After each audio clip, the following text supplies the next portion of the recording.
Pusat data diretas publik was-was, itulah tema satu meja The Volume malam ini. Telah hadir di studio Yanuar Nugroho, praktisi kebijakan publik. Malam Mas Yanuar. Ada Ruby Alamsyah, ahli digital forensik. Malam Pak Ruby. Ada Wakil Menteri Komunikasi dan Informatika Nesar Patria. Malam Bang Nesar.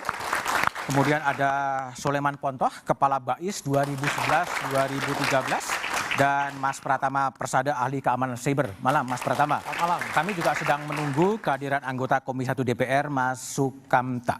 Oke, saya kembali ke Pak Wamen, Nesar Patria. Ini salah satu program unggulan dari Presiden Jokowi. Kenapa bisa kena retas kemudian? Ini pertanyaan yang agak sulit sebetulnya, kenapa bisa kena retas ya. Yang jelas ini insiden terjadi menyerang di Pusat Data Nasional sementara. Jadi sebelum kita punya PDN yang permanen, kita buat Pusat Data Nasional sementara. Ada dua, satu di Jakarta, satu lagi di Surabaya. Nah, yang terjadi ini adalah di PDNS Surabaya.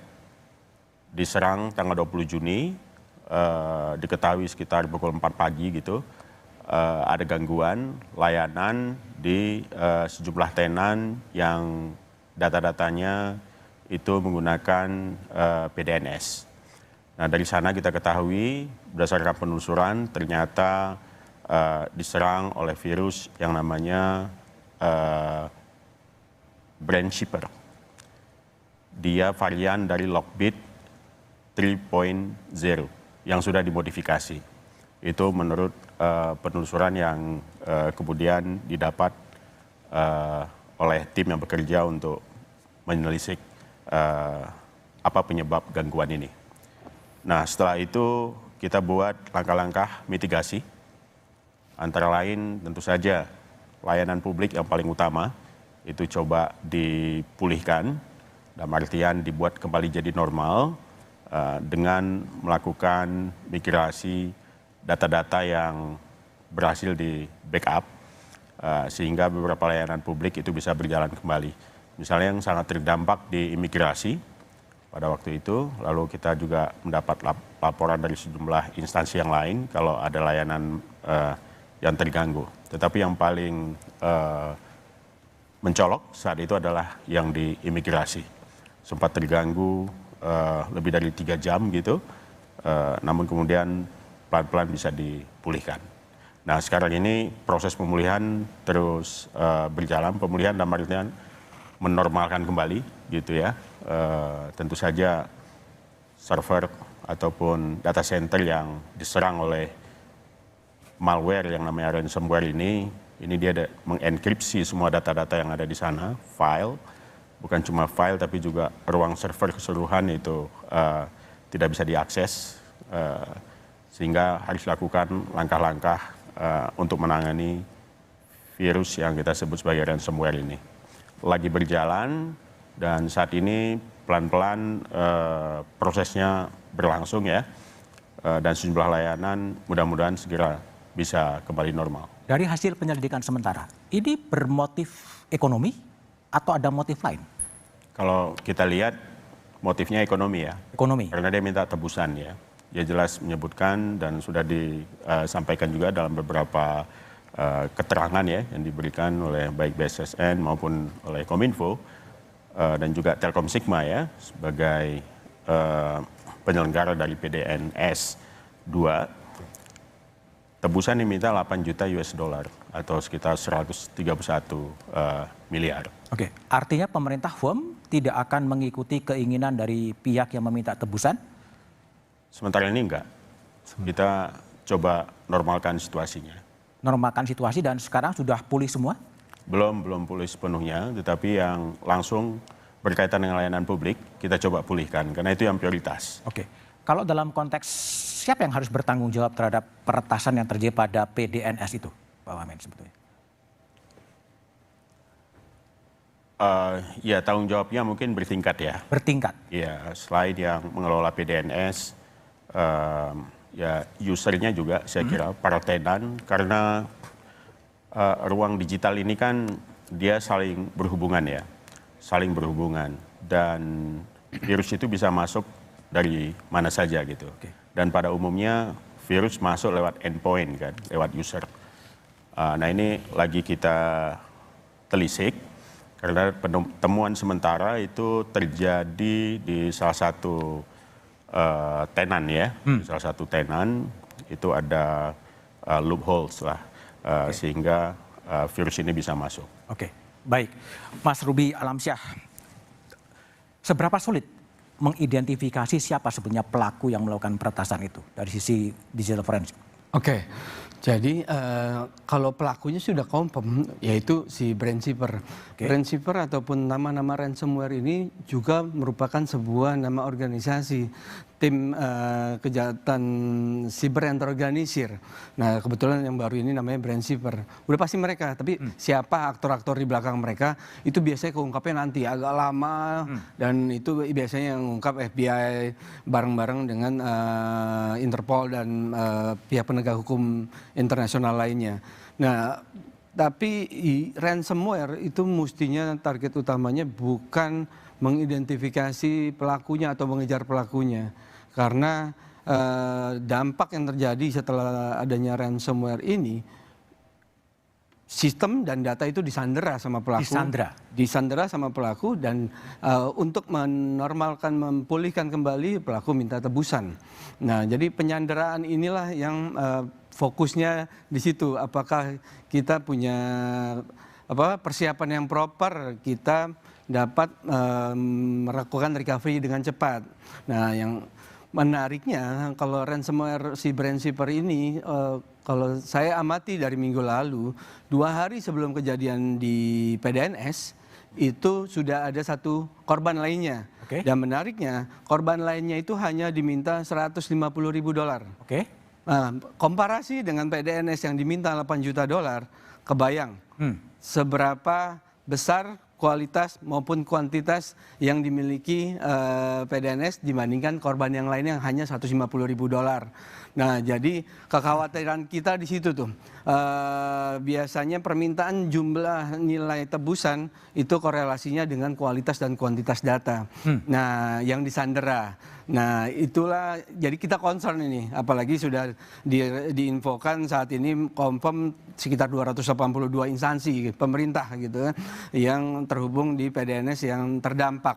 Nah, kita merasa bahwa kejadian kali ini, cyber security incident kali ini sangat luar biasa, makanya saya tidak heran tiba-tiba Kapolri sejak hari Minggu lalu sudah menyatakan bahwa Polri masuk dan mau mencari tindak pidana di kasus ini.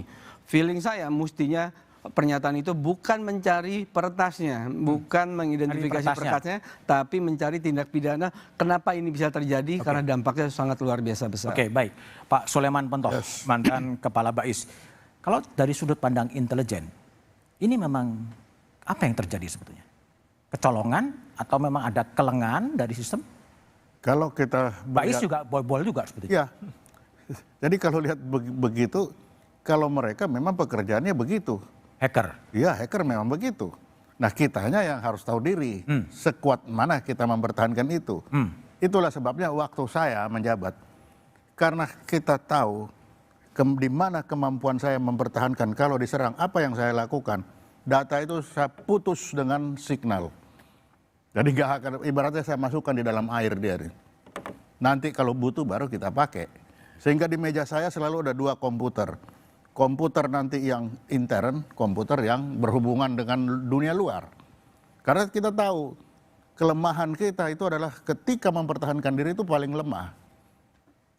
Nah, sehingga data yang betul-betul rahasia itu kita kurung dia, tidak bisa keluar. Nanti kalau butuh baru diambil.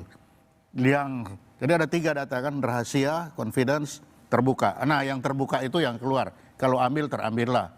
Kalau confidence, ada kalanya kita bikin 1 yang benar, 500 nggak benar. Jadi kalaupun ada, itu banyak nggak benernya. Kalaupun ada NRP, nama segala macam, ya itu hanya nama-namahan, NRP-an. Jadi kita nggak tahu itu. Tapi kalau BAIS masih seperti saya dulu, pasti yang data sangat rahasia itu tidak mungkin keluar. Tidak mungkin keluar. Tidak mungkin keluar. Kalau masih seperti dulu ya. Kenapa? Karena tidak mungkin dia mau mengudara bagaimana, sistemnya diputus, tidak ada sistem masuk ke situ. Jadi tidak mungkin. Sehingga kalaupun ada, kalau sekarang kalaupun ada, itu bisa memang data terbuka yang dapatnya dari open resources dan yang memang itu belum tentu benar. Oke. Jadi kalau dia dapat ya ambillah, tapi itu belum tentu benar. Belum tentu benar datanya. Belum tentu benar datanya. Memang terjadi ya. Yes, faktanya terjadi. Mas Pratama Persada. Anda kalau lihat dari penjelasan tadi, ini semata-mata sistem yang lemah atau memang ada faktor human error sih? Ya, yang pertama sistemnya lemah lah. Pusat Data Nasional yang harusnya standarnya tier 4 data center gitu, yang uptime-nya itu adalah 99,995%, maksimal 1 tahun hanya 4 jam, dan time-nya gitu harus ada redundansi. Ini kan nggak ada. Artinya apa? Harusnya kalau server utamanya diretas, ada server backup yang akan live less than 1 hours gitu. Ini kan ternyata nggak ada gitu. Dan mungkin tadi saya sedikit meluruskan apa yang disampaikan Pak Wamen gitu, bahwa sebenarnya bukan pemulihan secara bertahap ini. Gitu, karena data yang saat ini ada di PDN sama sekali nggak bisa direcover, belum bisa direcover, nggak bisa dong, karena dia sudah tersandi, sudah terencrypt, jadi rusak sama sekali ini.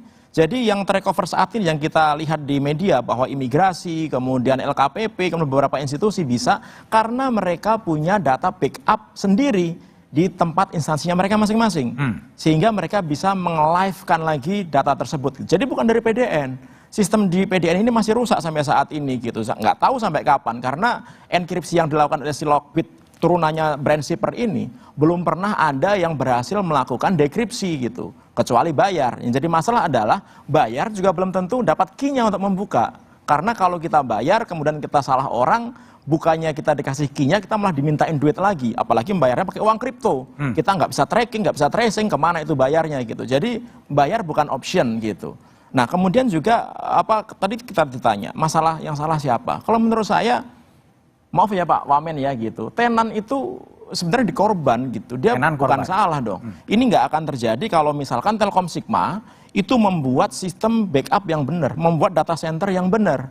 Sehingga apa yang terjadi kalau misalkan sistem utamanya hancur berantakan, masih ada backupnya nih. Kalau sekarang kan nggak ada. Di sisi lain adalah semua kementerian lembaga, instansi pemerintah itu nggak boleh sekarang itu punya server sendiri di instansinya masing-masing. Ada regulasinya, ada aturan hukumnya itu. Semuanya harus terpusat ke Pusat Data Nasional. Nah, ketika semuanya dipaksa untuk terpusat ke Pusat Data Nasional, ternyata kan nggak kuat-kuat amat ini gitu. Oleh karena itu, tadi saya setuju tuh bahwa ini harus diusut, ini harus diinvestigasi gitu. Ini di mana nih kesalahannya? Apakah benar memang nggak ada pengadaan DRC, Data Recovery Center, ataukah memang ada pengadaan DRC tapi tidak diadakan gitu? Apakah sistem pengamanannya itu ternyata tidak sesuai dengan standar gitu? Karena harganya mungkin nggak sesuai dengan harga sebenarnya. Nah kita nggak tahu tuh, makanya harus diusut. Karena dampaknya sangat luar biasa besarnya ini. Oke, gitu. Mas Yanuar Nugroho, di lini X Anda pernah membuka spekulasi bahwa ada faktor human error. Sejauh mana sebenarnya data-data yang Anda miliki, tapi jawabannya setelah jeda berikut ini.